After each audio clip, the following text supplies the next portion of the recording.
Chile is called the cueca. This dance has rich historical roots in both African and Native American cultures. Even though Chileans have been dancing the cueca for years, it wasn't declared the official dance of Chile until September 1979. The cueca is a parody of the courtship of a chicken and a rooster. The dancers wave handkerchiefs above their heads during the dance. These handkerchiefs can symbolize the feathers of the bird or the rooster's comb. Thank you. Take it away.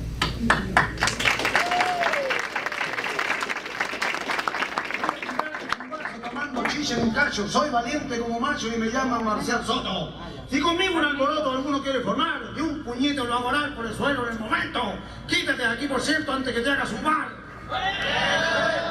Me gusta tomar el cacho, la silla por fantasía, me gusta hacer la medida el domingo en el despacho y cuando estoy medio lacho me pongo a fantastiquear. 1000 pesos los en un gran, de pobre paso a ser rico y cuando no tengo ni chico, a la bolsa salgo a tomar. Que chavo sin dinero, te decía la Maclovia. Acuérdate que a Cirilo se lo llevó la piroja. De tanto poner al tinto y al aguardiente con apio, ya parecía estandarte con las hilachas colgando. Todo el día le poní y en la noche engorilao. Y olvidás que sos marido y dormís para el otro lado. Mira, echamos con la cueca. ¿Pero cómo se llama la cueca, po? Te miro la cara y me da sed. ¿Pero cómo se llama la cueca, po? Te miro la cara y me da sed.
Very good. You know, I've seen that move, so I think it was Sensei Estes Taisavaki today. It looked very similar to that. So, Sensei Doug Perry. ladies and gentlemen, Sensei Doug Perry. Sensei, they're calling you. They're calling you now. Gonna be a long night, folks. Right up here. You're dancing next. Yeah. Start the music again.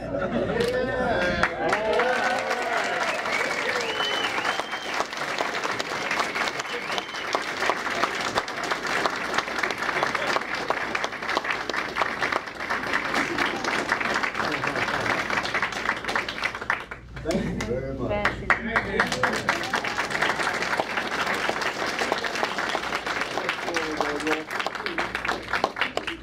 Don't mess with Texas.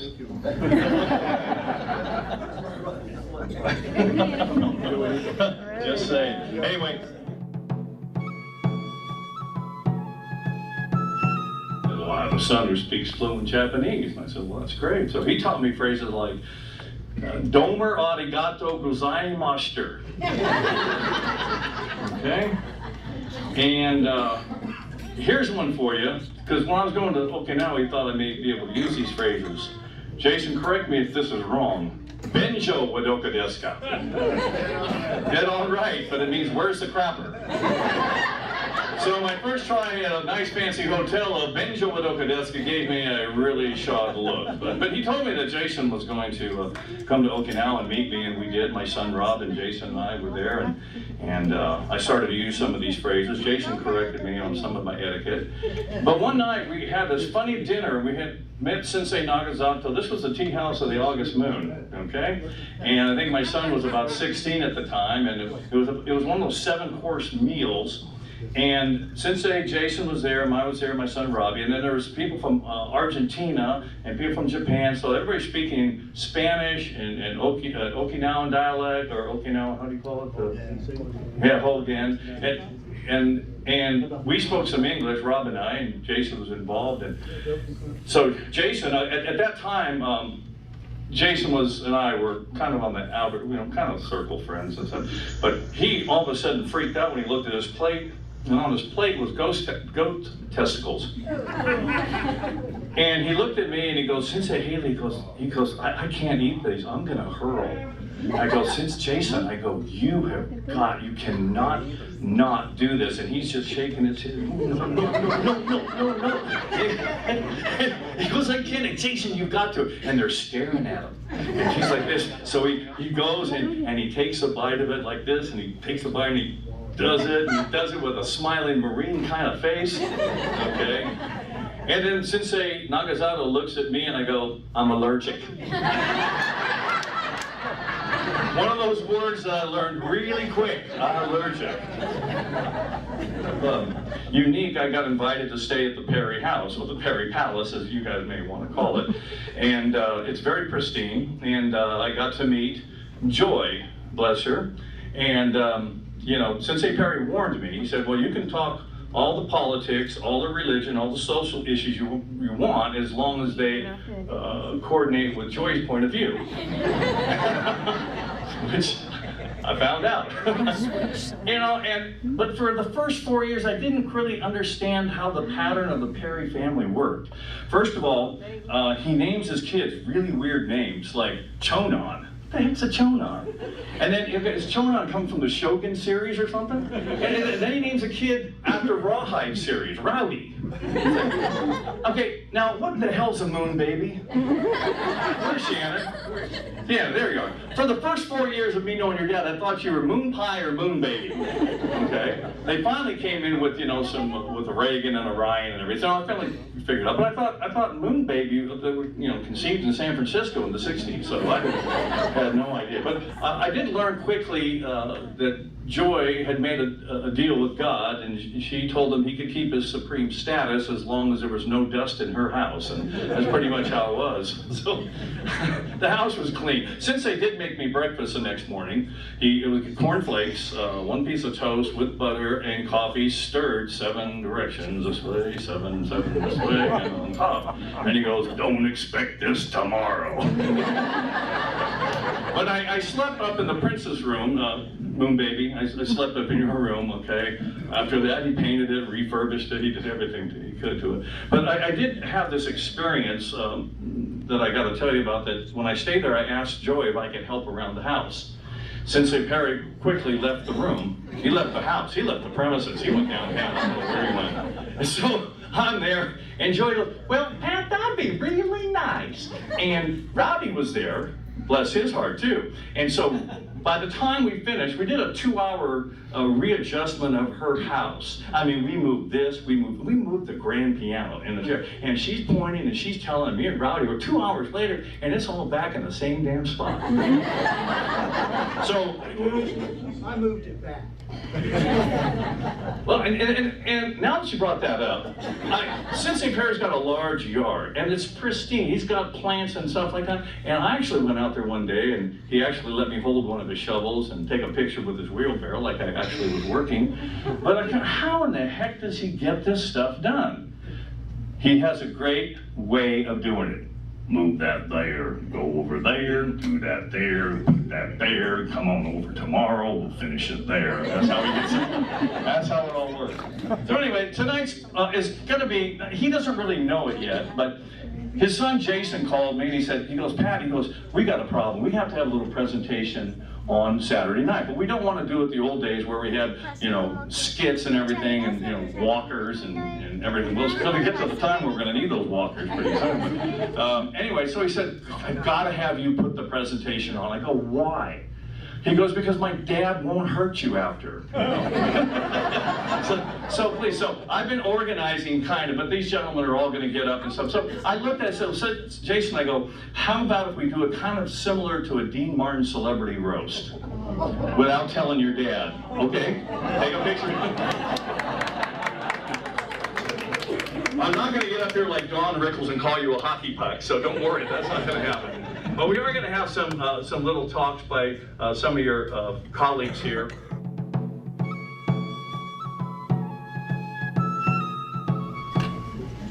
I'm not sure, I think the right word is compelled me to come up here and say a few words about Sensei. He said roast. I said no. But I think we can get a little bit of humor out of this. So during one of my thought-provoking times when I'm doing some of my best thinking, I came up with some ideas. So here they go. That's good. Yeah. I didn't get much of a reaction though. What can I say? What can I say? Okay. I'm sitting here hoping I don't get hit behind you. When it really gets really touching, you can No. pass it around. I'm not getting between you two. All right. So we're here to as much celebrate Little Okinawa, and Sensei's actually, I don't know if y'all know him, he turned 80. He doesn't look it, but he's getting closer to that 84 that he always said he was when I first met him. So everybody knows about that, right, Sensei? We're finally catching up. And I like to say, I know many of us are glad that you survived your growing up in Charlotte and the beach years and Vietnam, or we wouldn't be benefiting from your influence over these years. And of course, my life has been enriched immensely, as well as my family, so we're appreciative. What else I wanted to say? Something about, I really appreciate the experience of being a pseudo-Marine. I was never in the service, but every so often, Sensei would show up and we'd do the dojo boogie, standing sit-ups, and then some god-awful new exercise after he talks to Jason. And Jason didn't understand that when these came out, Jason's working with 19, 20-year-old kids. Your people are not 19 or 20 years old. So from the depth of my shoulder and my back, thank you, Jason, because they're never going to be the same. Unfortunately, Sensei's been working with all of his students to be dancers, but I hate to say, most of us are still steppers. Does everybody understand that? So we're steppers still, but we fall short, but everybody knows the compassion and your ability to schmooze, you know. And so you learn when Sensei knows a lot of people's names, but when he doesn't know anybody, he always comes up, nice to see you, young man or young lady. How are you doing? And that's a good go back when you don't know the person's name. So I did learn other life skills from Sensei besides karate and being a better person. I had to go all the way to Okinawa one year to witness and learn certain Evel Knievel skills. Of jumping curbs and hotels. What did I learn? I learned not to do it on a scooter. What continually comes up to all of our minds is Sensei's unique command of the English language. Parryisms. Everybody knows what a parryism is, right? I'm going to go through a few of these so y'all can benefit from this. Everybody knows what rhythm, timing, and breathing is about, right? So that's an easy one. You'll never hear the round go off. Death, hell, and destruction without beauty is immoral. Thank you. I got a T-shirt for that. It's got a Harley, has a Harley skull on it with flames. I still got that. Motion without an E is just motion. If you run, you only die tired. Relate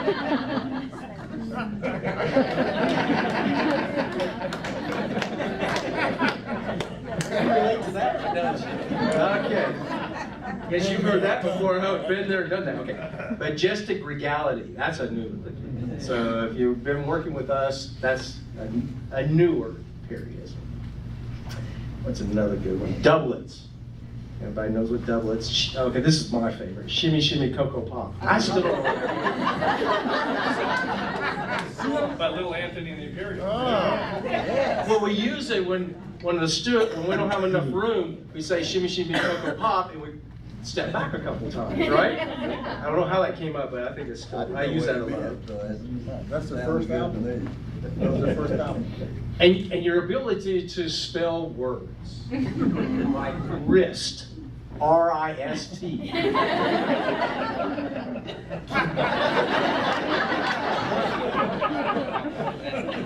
Where do you find the W? Naked S. Everybody's seen that. We got right. N-E-K-K-I-D. Naked. N-E-K-K-I-D. That's what I said. What did you do? Okay, I'm misspelling too. Sorry. I'm getting a little nervous. I'm going to finish this thing up. And basically, I could go on for. I mean, I could be here all night with all the periodisms I have recorded. And the most recent one is from a place you will not see, comes a round you will not hear. Sound. Oh, I miswrote that. Round sound. Sounds good to me. You won't hear the sound of the round. Yeah, there you go. Round of the sound, thank you. And for some of y'all, it will seem that this man has a aggressive, semi-violent kind of personality at times. But to us, he's got a very kind heart, willingness to help anybody, really. And he will care about you, teach you martial arts and life skills, but have a plan to kill you.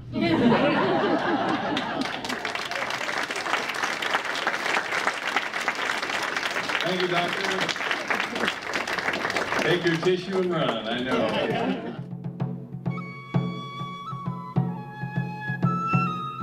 Okay, Jerry Taylor, would you like to come up next? Sure. There we go. I heard about this roast. I was laying in my bed, which if you don't know, I'm going through cancer treatment. And so I'm laying in bed and I'm about half asleep and I'm on morphine. And I get this call, this text that comes in and it says, "Would you help with the roast with Sensei Perry?" And I'm kind of half baked. Yeah, I'll try to come up with something, you know. So text me back, great. So, but I'm laying there and I'm kind of starting to come back awake and I'm thinking, now wait a minute, just how intelligent it is to roast a man that spent most of his younger years looking down a sniper's scope. I'm starting to wonder if I'm the one being roasted. How was that morphine talk? And I was listening. Now, I tried several times to get Sensei out, have social time with him, learn secrets that most people don't get to hear. It takes a while setting you around. So I asked him one time if he wanted to go deer hunting. And he says, no, Jerry, I don't think I really want to go deer hunting. He says, it's not a very sporting event. I said, sir, a deer can see 310 degrees around its body. It can smell you 300 yards through the woods. And his hearing is so acute at 100 yards, not only can he hear you breathe, he can tell that you're at 100 yards. I said, this is an intense animal to hurt. But Jerry, they can't shoot back.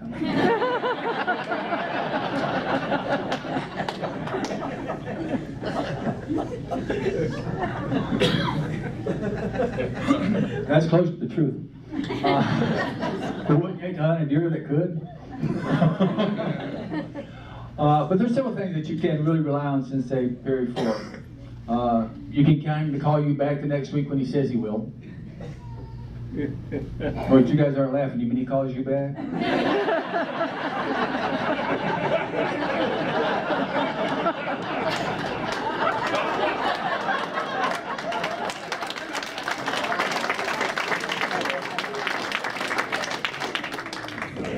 He's always willing to admit when he's wrong. He has always been a major supporter of women within the martial arts.